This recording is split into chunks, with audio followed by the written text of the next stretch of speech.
In Ashtanga Yoga, Patanjali describes 5 Yamas and 5 Niyamas. Hello friends, let's understand them together. Yama refers to as the universal principles. One can call them as the social norms or values for the good society, but they are also the laws enforced by the nature or the Ishwara, governing all the life forms, and laws that shape our karmas. The 5 Yamas are Satya, means truth, Ahimsa, non-violence, Asteya, non-stealing, Aparigraha, non-possession, Brahmacharya, self-restraint. So let's start with the first one, Satya. So Satya goes well beyond honesty and speaking truth. It is to understand one truth, that we are all Atmas. Bhagavad Gita says, Nainam chindanti shastrani, nainam dahati pavakaha, na chainam kledayan yapo, na soshayati marutaha. The Atma cannot be destroyed by weapons, water, fire or wind. We are all immortal Atmas living through the different body experiences. While our body can be harmed or destroyed, but the Atma remains untouched and indestructible. It is each Atma's goal to reach the state of Brahman. Check out the video above to learn about Brahman, the simple truth of life. Everything we do to others is ultimately doing to ourselves. So one should follow Atmavat Sarvabhuteshu, or I am in every living form principle. The Atma carries the burden of karma and its effects, good or bad. Sins are the karmas that take you in the opposite direction of the Brahman. This wisdom forms the foundation of all other yamas. Let's talk about the next one, which is the Ahimsa, or a non-violence. The principle is very simple. It means there should be no violence. Not to yourself, nor others. Not today, not tomorrow. And any past violences should be acknowledged and corrected, with justice served. At the end of the day, every action has equal and opposite reaction.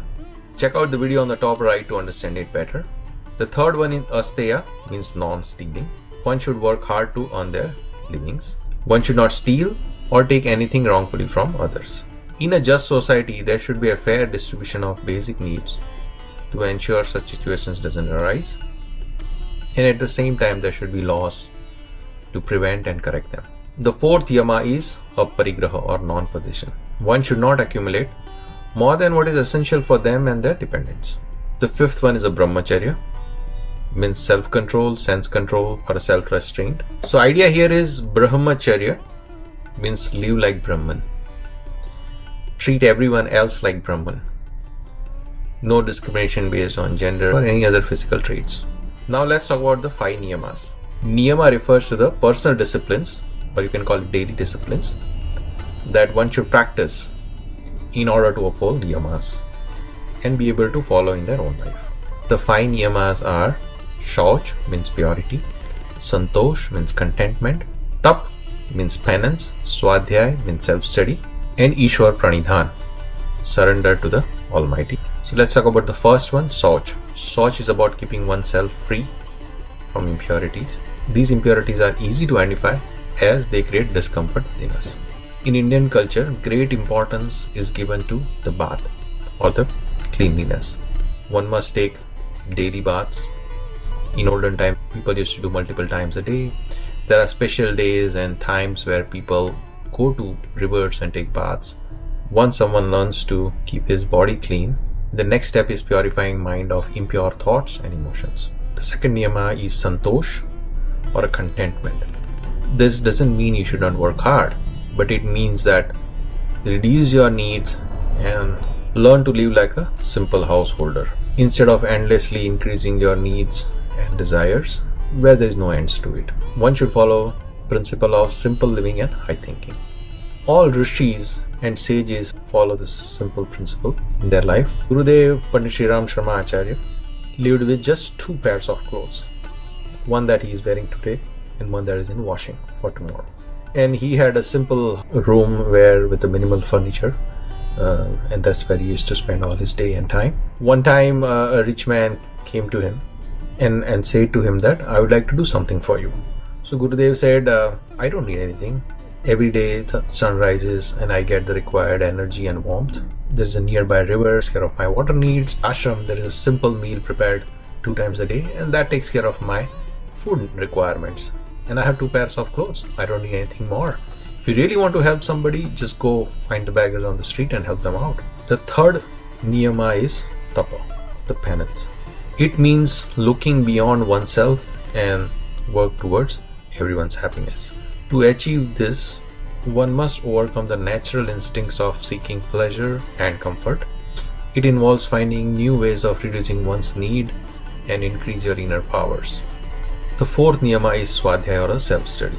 It means regularly spending time learning about your own self by being in company of the or greater Atmas, by reading their literature, listening to them, and spending time with them. The fifth one is Ishwara pranidhana. One must have complete trust in the laws of karma. In Bhagavad Gita, Lord Krishna says, Karmanyeva adhikaraste ma phaleshu kadachana ma karma phala heturbhu mate sangotsva karmani. Always do your karmas, fulfill your duties and responsibilities, and leave the results in the hands of Ishwara. The Mahabharata is a story of 5 brothers, each symbolizing one of the Yamas and Niyamas. Yudhishthira represents the Satya, or a truth, and Shauch, purity. It is said that he went to heaven with his physical body. Bhima represents the Ahimsa, or a non-violence, and Santosh, contentment. Even though in his life he had violence, but they were like antidotes. They were like anti-venoms. There was already violence out there. He helped stop them or ensure that it never happens in future. That way he fulfilled his karma. Arjun represents Asteya, or non-stealing, and Tapas, or penance. He worked really hard to achieve everything. He was the greatest archer, on his skill by working hard. He also worked hard to win Draupadi, his wife, and he also did a lot of penance to become strong and a mighty warrior. Sahadeva symbolizes Aparigraha, or non-possession, and Swadhyaya, or self-study. It is said that he was the most knowledgeable person of the time, and he had the highest level of knowledge. He could see the future as well. He lived a very simple life. Nakula represents the Brahmacharya, which is self-control, and Ishwara pranidhana.